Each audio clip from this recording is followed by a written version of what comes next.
열왕기상과 열왕기하는 원래 한 권의 책이었습니다. 히브리어로 이렇게 적혀진 성경책을 헬라어로 번역하는 과정에서 분량이 늘어나게 되면서 책을 인위적으로 나눈 것이라고 합니다. 따라서 두 책을 관통하는 주제는 동일합니다. 그것은 이스라엘의 왕은 하나님께 온전히 순종해야 한다는 것입니다. 하나님과의 언약에 순종하여 하나님의 말씀을 따를 때 나라가 번영하는 역사가 있었습니다. 그리고 거역할 때는 징계를 받는다는 그 굉장히 뚜렷한 주제가 열왕들의 행적에 따라 반복되는 것을 우리는 열왕기 상하의 말씀을 통해서 볼 수 있어요. 왕이 하나님 앞에 온전하지 못할 때에는 선지자들이 하나님의 말씀을 대언하며 왕의 잘못된 행동을 비판하고 왕과 백성들의 회개를 촉구하는 사명을 감당하게 됩니다. 열왕기서에는 아주 많은 선지자들이 등장하고 있습니다. 이 말은 그만큼 왕들이 하나님 앞에 온전히 순종하지 못했다는 것을 뜻하고 있습니다. 또한 자신뿐 아니라 백성들을 죄의 길로 이끌었던 그 역사가 반복되고 있다는 것을 말하고 있어요. 한 가지 아주 특징적인 것이 있는데 그것은 남유다 왕들에 대한 평가 기준은 다윗과 같이 그가 정직하고 신실하게 하나님을 사랑하였는가 거기에 있었던 반면 북이스라엘 왕들에 대한 평가는 여로보암과 같이 동일한 죄를 지었느냐에 맞춰져 있다는 것입니다. 안타까운 것은 북이스라엘 왕들의 행적을 보면 모두 하나같이 그 앞에 느밧의 아들 여로보암의 죄에서 떠나지 아니했다라는 평가를 받고 있다는 점입니다. 역사를 잊은 민족에게는 미래가 없다는 말이 있습니다. 역사를 기억하고 배우는 것이 향후 미래를 대비하는 데 있어 굉장히 중요함을 뜻하는 말입니다. 역사를 통해 과거에 일어났던 일들을 돌아보며 때로는 그 바른 길을 그대로 밟아가는 그렇게 하기도 하고 때로는 안 좋았던 역사를 보면서 그것을 반면교사 삼기도 하면서 하나님 앞에 바로 서기 위해 노력할 때 역사는 참된 의미를 갖습니다. 그러나 북이스라엘의 왕들은 하나같이 하나님께 책망받고 심판받던 선조들의 그 악한 길에서 돌이키지 못하고 있습니다. 여로보암이 어떤 사람입니까? 그는 솔로몬에게 인정받는 유능한 신하였지만 솔로몬의 말년에 그의 미움을 사는 바람에 애굽으로 도망을 가는 도망자의 신세였습니다. 솔로몬의 사후가 되어서야 겨우 이스라엘로 돌아올 수 있었어요. 그리고 분열된 북이스라엘 왕국의 초대 왕이 된 사람입니다.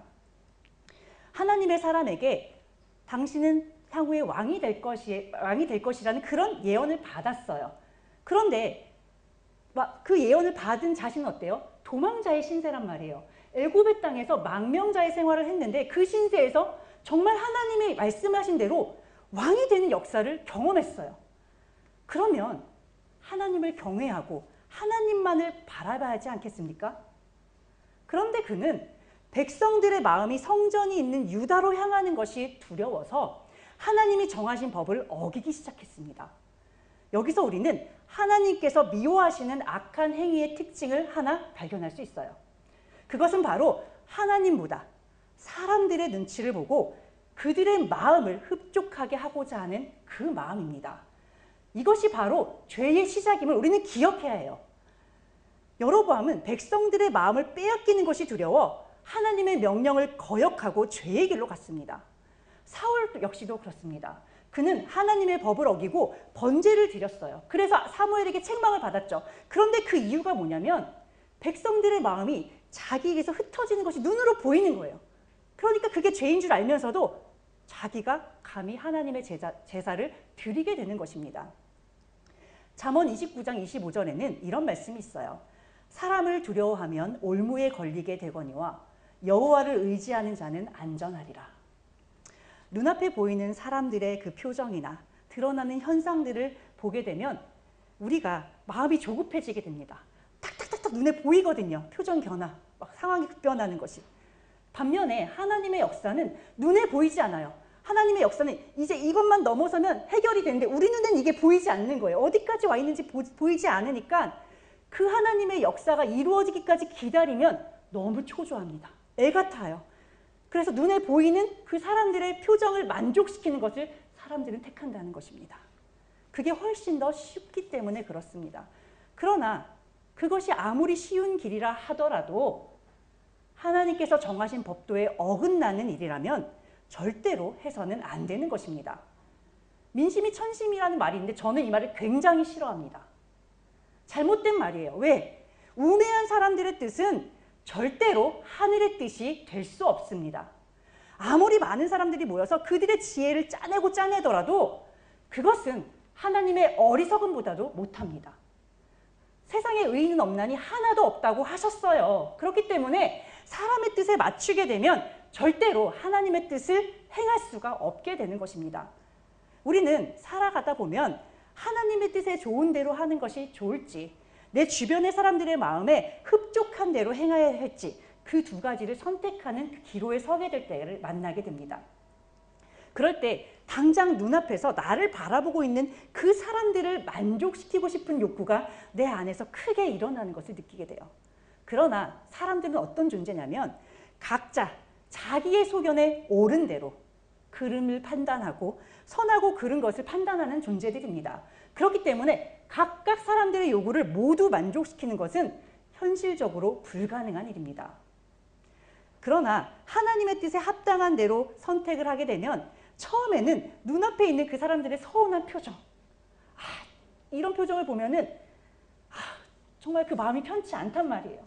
그러나 하나님의 뜻에 합당한 그 길은 결국 종국에 가서 보면 모두를 만족시킬 수 있는 유일한 길이라는 것을 발견할 수 있습니다. 왜 그러냐면 하나님이 전지전능하시고 실수가 없는 분이시기 때문에 그래요. 하나님을 온전히 신뢰함으로 세상이나 사람들의 눈치를 보지 않고 오직 하나님만을 따르시는, 그리고 헌신하시는 성도의 그 충성을 하나님은 결코 부끄럽게 하지 않으십니다. 그렇다고 상대방에게 내가 옳으니까 너는 무조건 나를 따라야 해, 이렇게 고집을 부리거나 막말을 해도 된다는 말씀을 드리는 것이 아니에요.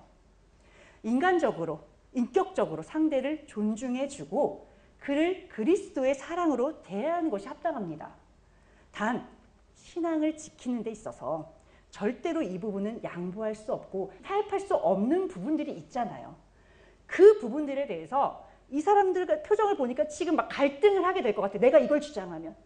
그러니까 그 갈등을 하는 것이 싫어서 요 순간만 모면하자라는 생각으로 어물쩍 넘어가면 안 된다는 말씀을 드리고 싶은 거예요. 여로보암은 하나님께서 철저하게 금하신 눈에 보이는 형상을 만들었습니다. 금송아지를 만들어 백성들을 우상 숭배의 길로 나아가게 했어요. 그것도 모자라 하나님께서 정해놓으신 절기를 자기 마음대로 바꾸었습니다. 레위인이 아닌 일반인들을 제사장의 자리에 앉혔어요. 사람에게 좋게 하기 위해서 하나님을 철저히 배반하고 기만하는 행위를 한 것입니다. 하나님께서는 그런 그를 책망하셨고 하나님의 말씀대로 그의 나라는 길게 유지되지 못했습니다. 이어지는 북이스라엘의 역사를 보게 되면 끊임없는 반란의 역사가 반복되고 있습니다.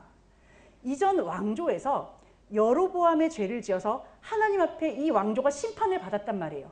그래서 이 왕위를 내가 찬탈할 수 있었던 거예요. 그리고 내가 왕이 될 수 있었다는 것입니다. 그렇다면 그 왕이 된 자는 하나님이 얼마나 두려운 분이신지 이 앞선 역사를 통해서 배워야 되죠. 그런데 이들은 하나같이 왕위에 오르고 나면 여로보암과 똑같은 죄를 짓고 하나님께 저주를 받고 심판을 받는 그 역사를 계속해서 되풀이하고 있는 것입니다. 열왕기상 22장 52절.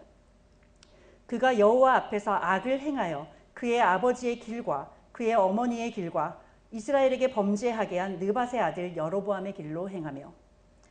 아하시아는 북이스라엘의 역사상 가장 악한 왕 아합과 그보다 더 악한 왕비 이세벨 사이에 태어난 아들입니다. 바탕이 악해요, 너무. 그는 아버지와 어머니가 행했던 악의 길로 그대로 따라 행했고 더해서 여로보암의 길로 행하였다고 합니다. 이 말이 뭐냐면, 그러니까 그는 자신에게 도움이 된다고 생각하는 모든 것들을 따르고 모든 것들을 경배하고 섬겼다는 말입니다. 그런 그의 행위는 하나님의 분노를 격동하는 것이었습니다. 하나님께서는 아합에게 내리셨던 그 분노를 아하시아에게도 동일하게 내리셨습니다. 아하시아의 악한 행위로 인해 하나님께서 분노하셨다라는 것을 마지막으로 열왕기상의 말씀은 마무리가 됩니다.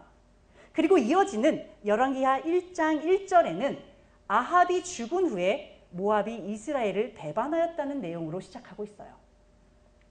모압은 다윗에 의해 정복을 당한 뒤 이후 이스라엘의 속국이 되어 조공을 바쳐온 나라입니다.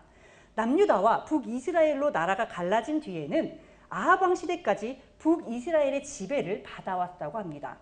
성경은 아합 왕을 가장 악한 왕으로 묘사하고 있지만 역사적으로 보면 그는 북이스라엘의 전성기를 이끈 왕이기도 합니다. 아수르 왕인 살마네셀에 남긴 그 기록에 따르면 아합은 2000대의 전차와 10,000명의 그 사병을 따로 지휘했을 정도로 막강한 힘을 가진 왕이었다고 해요. 그런데 그런 아합이 죽게 되자 그 강한 군사력이 쇠퇴하면서 모압이 여기에 반기를 들었던 것이라고 볼 수 있습니다. 그러나 이것은 표면적인 이유이고 그 깊이를 우리가 들여다보면은 아하시아가 하나님 앞에 범죄했기 때문에 주변의 국가들이 그에게 도전하는 결과를 초래한 것입니다. 지난 시간 살펴봤던 여호사밧과는 정반대의 행보입니다. 하나님과 동행함으로 주변 국가로부터 여호사밧의 나라는 보호를 받았어요. 그래서 너무나도 연약한 나라였지만 남유다는 부흥할 수 있었습니다. 주변의 나라들이 그 나라를 두려워하는 나라가 될 수 있었어요. 그런데 아합 왕 시대 이후에 모압이 이스라엘을 배반하는 역사는 성경 이외에도 1868년에 발견된 메사의 석비라는 곳에도 기록되어 있습니다. 메사는 모압의 왕이었어요. 기원전 9세기경에 세워진 것으로 추정되는 이 석비에는 모압이 그모스 신의 진노로 이스라엘의 오므리 왕조에게 큰 고난을 당했지만 메사왕 시대에 이르러 다시 그모스 신의 영광을 얻었다는 기록이 남아 있습니다. 오므리 왕조라는 이름이 정확하게 기록되어 있어요. 이 역시도 여호사밧이 하나님 앞에 부르짖고 하나님의 살아계심과 역사하심을 온 천하에 증거했던 것과는 정반대의 역사죠. 아하시아의 악행과 그에 따른 그 징계는 하나님의 대적으로 하여금 하나님을 이렇게 조롱할 수 있는 빌미를 주는 것입니다. 우리가 하나님 앞에 바로 서서 행할 때 자연스럽게 우리의 삶의 모습은 하나님을 살아계심을 증거하는 도구가 됩니다. 그러나 반대로 우리가 성도로서의 삶을 바르게 살아내지 못할 때 우리의 손으로 하나님의 대적에게 날개를 달아주는 것과 똑같은 행동을 하는 것입니다. 모압의 왕 메사는 영토 확장에 힘쓰며 모압의 전성기를 이끈 왕입니다. 이 석비에는 메사에 대한 업적을 남기기 위해 그 기록이 되어 있기 때문에 성경에 기록된 역사와 비교해 본다면 다소 과장된 부분이 있을 것이고 잘못된 부분들도 있을 것입니다. 그러나 실제로 이 시기에 모압이 이스라엘로부터 아르논강 북쪽, 즉 메디바 지역을 회복하고 이스라엘로부터 독립했다라는 것을 선언하고 있어서 열왕기하 1장 1절에 기록된 이 말씀이 역사적으로 객관적인 사실이라는 것을 입증해주는 귀한 자료가 되고 있습니다. 이어지는 2절부터는 아하시아 왕에게 임한 재앙에 대해 기록하고 있습니다. 그는 사마리아 궁전의 왕궁의 다락 난간에서 떨어져 병이 들게 되었다고 해요. 그가 다락 난간에서 떨어져 병이 들었다고 표현한 것으로 보아 떨어지면서 골절상을 입었고 그로 인해서 합병증을 얻게 된 것으로 보고 있습니다. 악한 아하시아 왕의 행적 중에 유일하게 기록된 사건이 바로 이 사건입니다. 그렇다면 성경은 왜 이 사건을 굳이 기록해놨을까요? 우리에게 깨달음을, 가르침을 주기 위해서 이 사건을 기록한 것으로 보셔야 합니다. 그렇다면 이 사건은 그에게 닥친 위기의 순간인 동시에 하나님께서 그의 믿음을 달아보는 그런 시간이라는 것이에요. 그렇다면 이 사건은 그에게 주어진 마지막 기회인 것입니다.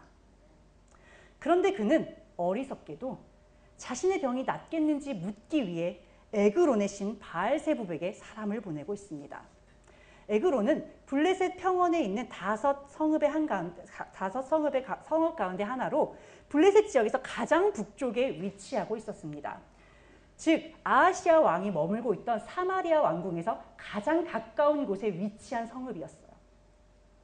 그러니까 그는 지금 우상에게 자신의 미래를 묻는 것으로도 모자라 굳이 이방 지역으로 사람들을 보내는 자신의 악함과 어리석음을 드러내고 있는 것입니다.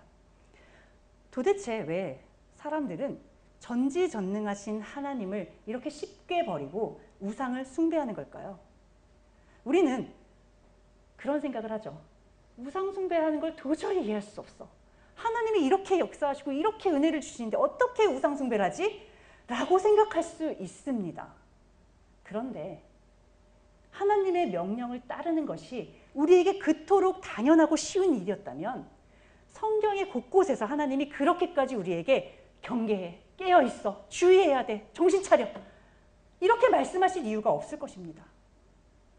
창세기 1장 2절 땅이 혼돈하고 공허하며 흑암이 깊음 위에 있고 하나님의 영은 수면 위에 운행하시니라. 하나님은 사람을 흙으로 만드셨습니다. 애초에 흙으로 지음을 받은 우리는 하나님이 없이는 혼돈하고 공허하며 흑암이 깊음 위에 있는 그런 존재들입니다. 수면 위를 운행하시는 하나님의 개입이 없다면, 즉 하나님께서 하나님의 영을 우리에게 부어주시지 않는다면 우리는 혼돈하고 공허하며 어두운 존재들이에요. 이것이 우리의 본질이라는 것입니다. 그런 우리의 존재를 질서와 빛으로 채워주신 것이 바로 하나님의 창조 역사예요. 이 말은 하나님의 뜻을 행하는 것보다 하나님의 뜻과 반대되는, 그렇게 거역하는 것이 우리에게 훨씬 더 쉽고 편하다는 얘기예요. 오죽하면 그 위대한 사도 바울조차도 날마다 자라나는 자신의 의를 꺾기 위해 그토록 고군분투하는 삶을 살았겠습니까? 그는 자신의 연약함과 악함을 너무나도 잘 알고 있었기 때문에 날마다 죽는 자로 살았습니다. 하나님의 뜻을 온전하게 행하기 위해 최선을 다하는 삶을 살아냈던 것입니다. 하나님의 뜻에 자신의 뜻을 맞추는 것보다 자신의 소견에 옳은 대로, 자신이 원하는 대로 인생을 살기를 원했던 아하시아는 우상에게 자신의 상태를 묻는 것이 그러니까 훨씬 더 쉬운 거예요. 하나님의 뜻을 거스르며 지금까지 악한 길을 걸어온 자신에게 하나님이 좋게 응답해 주시지 않을 거를 알고 있습니다. 그래서 그는 하나님의 징계 앞에서도 가던 길을 돌이키기보다는 미련하게도 계속해서 자신에게 편한 길로 나아갔던 것입니다. 그의 악한 중심을 아신 하나님은 여호와의 사자를 선지자 엘리야에게 보내셔서 말씀하십니다. 이스라엘에 하나님이 없어서 에그론의 신 바알세붑에게 물으러 가느냐고 책망하고, 그가 그런 악한 행위를 했기 때문에 그 누운 자리에서 다시 회복하지 못하고 그대로 죽을 것이라고 전하라는 것입니다. 여호와의 사자라는 표현은 성경에 종종 나오는 표현인데 여호와 하나님 자신을 의미합니다. 더 정확하게는 하나님의 뜻을 이루기 위해 일하시는 예수 그리스도세요.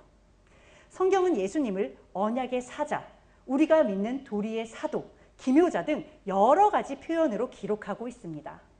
성자 하나님이신 예수 그리스도는 성육신을 하셔서 이 땅에 오시기 이전에 구약시대에도 이 땅에 오셔서 믿음의 사람들을 위로하거나 세워주기도 하시고 또 이렇게 책망과 심판의 말씀을 전하기도 하셨습니다. 에그론으로 가던 왕의 사자들은 엘리야를 만나 왕에게 임한 하나님의 심판의 메시지를 전하기 위해 다시 왕에게로 돌아갔습니다. 그런데 여기에서 아하시아는 또 한 번에 이해할 수 없는 행동을 합니다. 하나님의 심판의 메시지를 전해 들었다면 생명을 부지하기 위해 어떻게든 하나님 앞에 회개하고 부르짖어야 하지 않을까요? 아합처럼 잠깐이라도, 마음은 그렇지 않지만 잠깐이라도 겸비하는 모습을 보여야 하지 않을까요? 그런데 그는 그 말씀을 대언한 선지자의 인상착의를 묻고 있습니다. 너무 엉뚱하지 않습니까?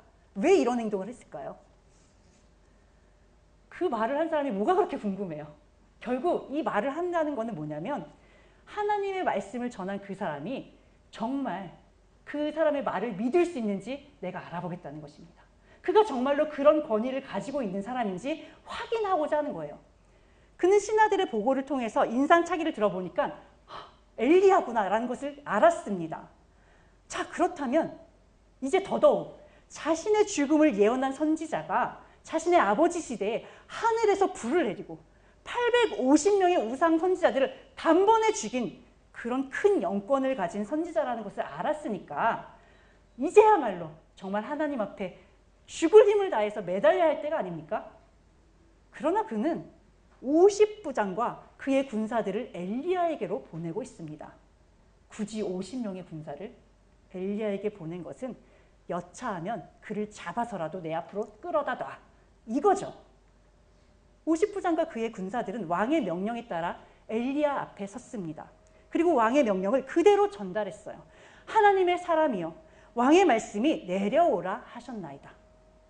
이 50부장의 말을 들으셨을 때 어떤 생각이 드세요? 뭐 그렇게 나쁘지 않죠. 예의를 갖췄고 왕의 명령에 따라 이 일을 행했으니까 그는 그의 자리에서 할 만한 행동을 했다라는 생각이 드실 것입니다. 그런데 엘리야는 이 말을 듣고 어떻게 해요? 내가 하나님의 사람이면 불이 하늘에서 내려와 너와 너의 군사들을 모두 살릴 것이라고 이렇게 말합니다. 그리고 그가 말을 마치자마자 하나님은 정말로 하늘에서 불을 내리셔서 그들을 단번에 불사르는 역사를 행하셨습니다. 우리가 보기에 아무 문제가 없어 보이는 그냥 괜찮은 말인 것 같은 이 말이 하나님의 사람 앞에서 감히 세상의 권력자의 권위에 기대서 한 말이기 때문에 하나님 앞에 굉장히 교만한 말입니다. 그러므로 엘리야는 우리가 생각할 때는 그럴 수 있지라고 생각하는 이 말에 분노한 것이고, 하나님은 엘리야가 말한 대로 역사하심으로 그의 영적 권위를 친히 증명해 주신 것입니다. 그러니까 여기에서 우리가 생각해야 될 건 뭐예요?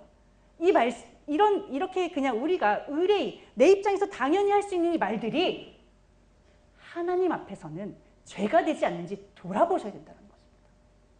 그래서 말을 함부로 하시면 안 돼요. 자꾸 머릿속에서 생각하시고 말을 고르셨으면 좋겠어요.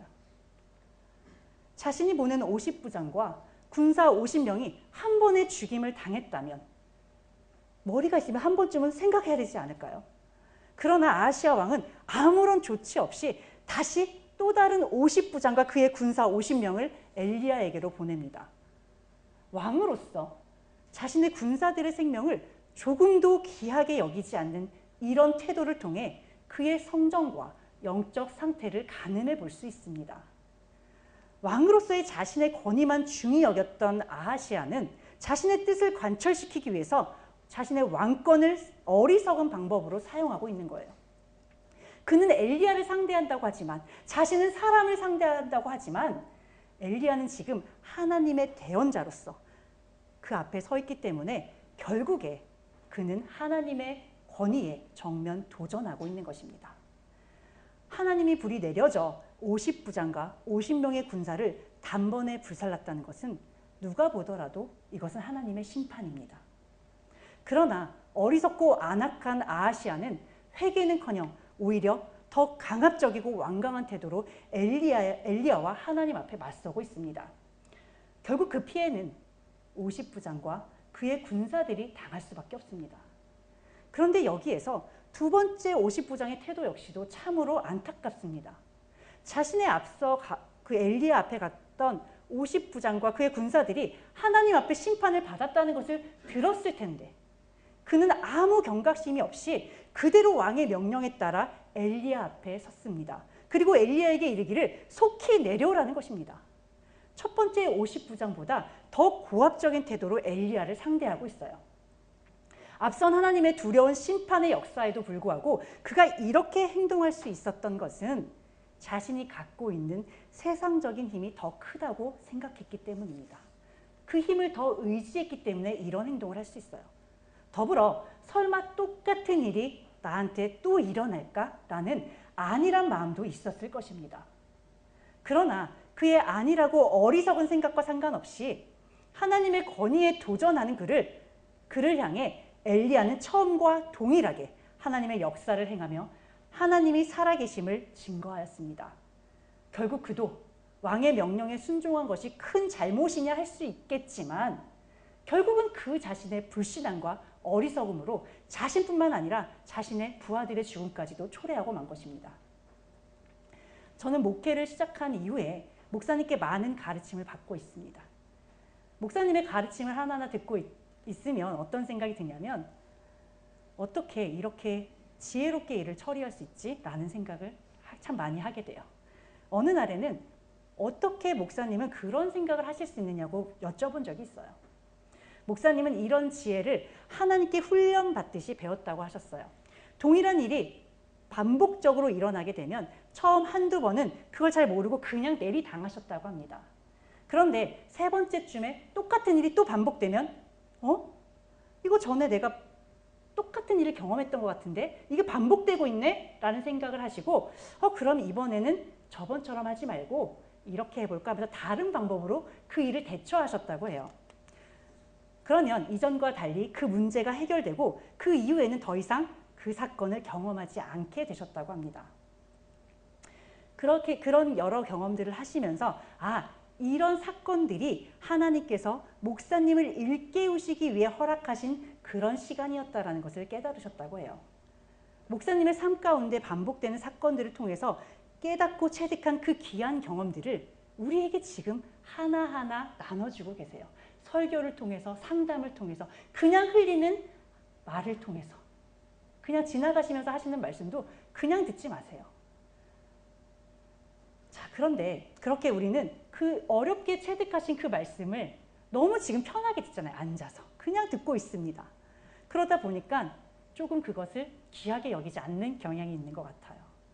그래서 우리가 그런 말씀을 결코 쉽게 가볍게 여기지 않기를 바라는 마음에서 이 말씀을 드립니다.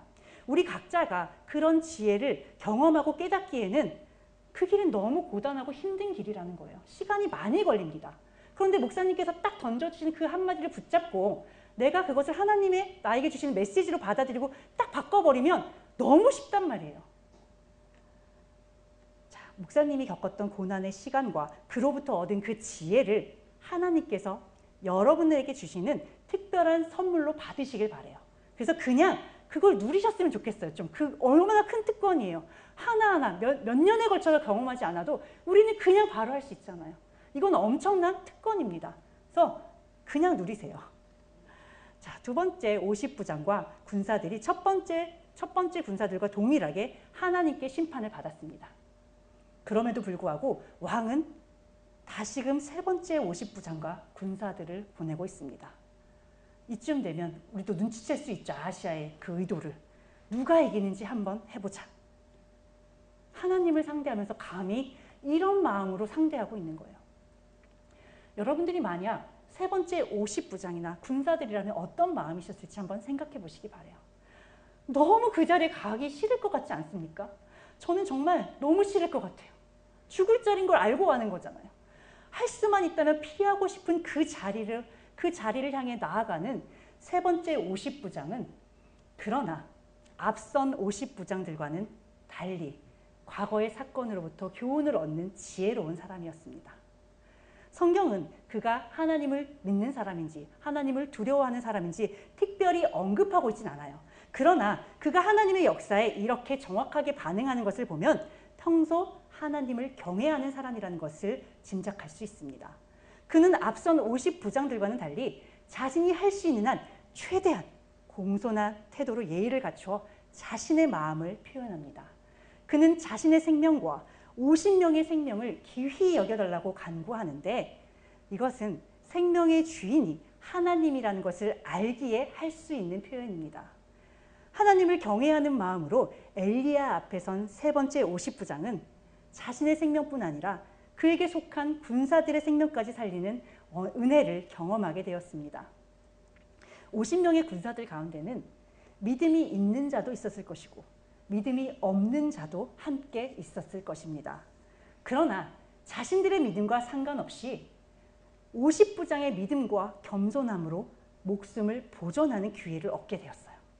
그런데 만약 앞선 50명의 군사들 가운데도 믿음이 있는 자가 있었다면 아마도 하나님이시라면 어떻게든 그 믿음의 사람들을 건지시기 위해 최선을 다해 상황을 만드시고 그 영혼을 끝까지 지켜주셨을 거라고 생각합니다.